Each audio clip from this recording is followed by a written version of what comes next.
Traditional communities had a lot of good aspects.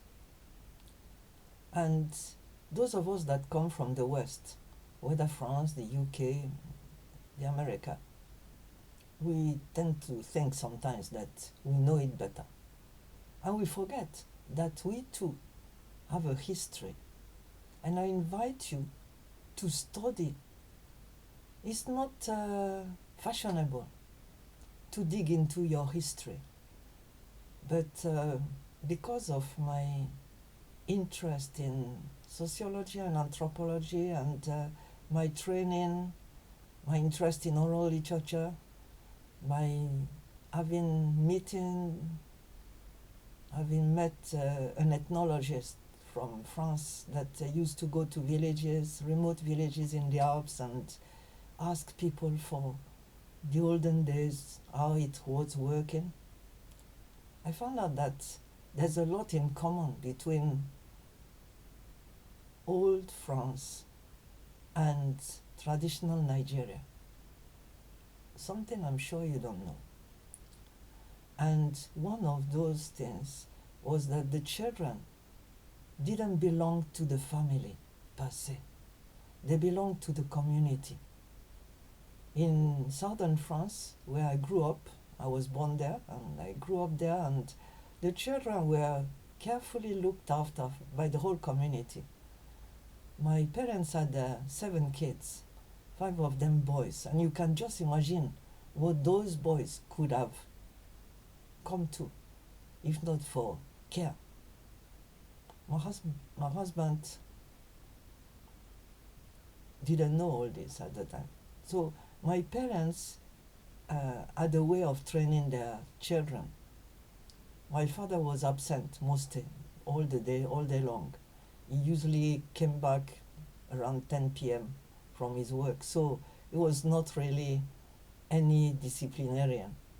But my mom, alone with all these kids, me not included because I was a girl, so I was nice, obviously. Yeah, like the boys used to do all kinds of things.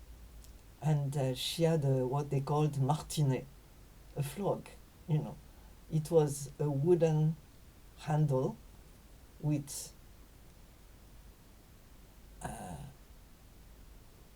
leather straps. And whenever they misbehave, she would line them up along the wall, tell them to remove their trouser, and she will not even ask who did it, because obviously you try. Number 1, we say it's me, it's not me, it's number 2, we say no, it's number 3, and it would never end.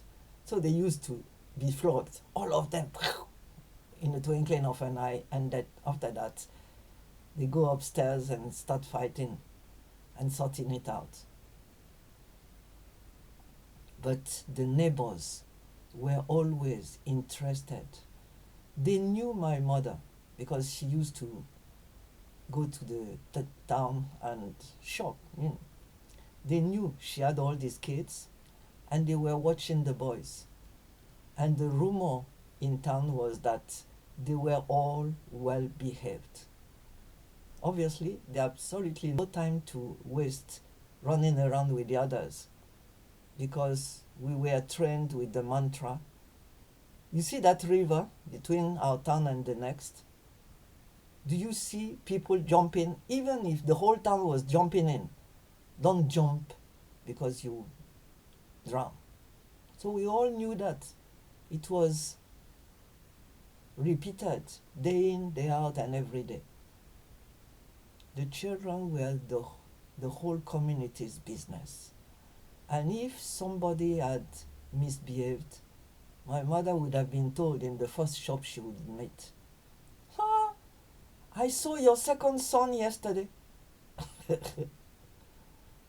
And that is what made the society function. When you continue being nosy, knowing that one child misbehaving in your neighbor's place will be your own child misbehaving tomorrow. In Nigeria, our children belonged to the community. Nobody was saying that, nobody came and told me, oh, I know you are new, your kids are not your own. But we all knew. And for example, one time I went to visit a neighbor the other side of the street, maybe like a 5 minutes walk. And my little girl, the last born, was very tiny at the time. She maybe 3, 4. She had very tiny legs. And as I came out, she was watching me and followed me, but I didn't know because she was walking very slowly, obviously. I went to the neighbor's place and came in, and we started chatting.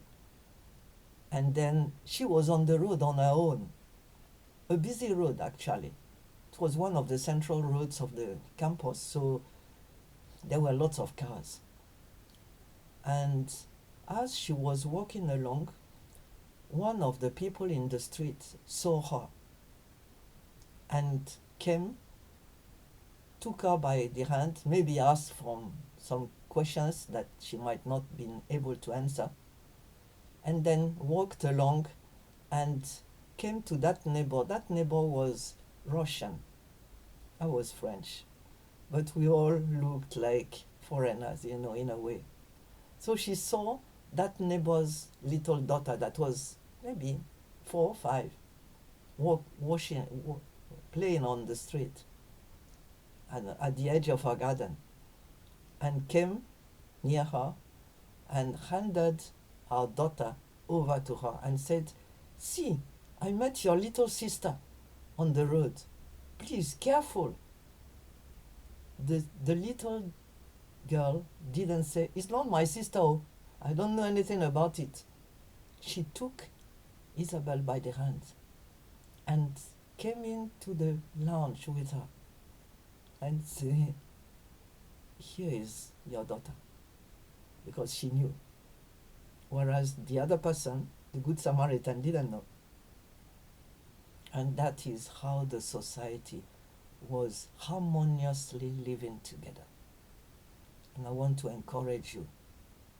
I tried that in the UK and I was insulted on the bus. One child was misbehaving badly. And I told her to stop. The mother was by the side. She said, who are you? And lots of things after that. Whether they like it or not, your neighbors are still your neighbors. The society may not allow you to interfere, but you can still do it gently. You can still pray for these kids and take note of what they are doing.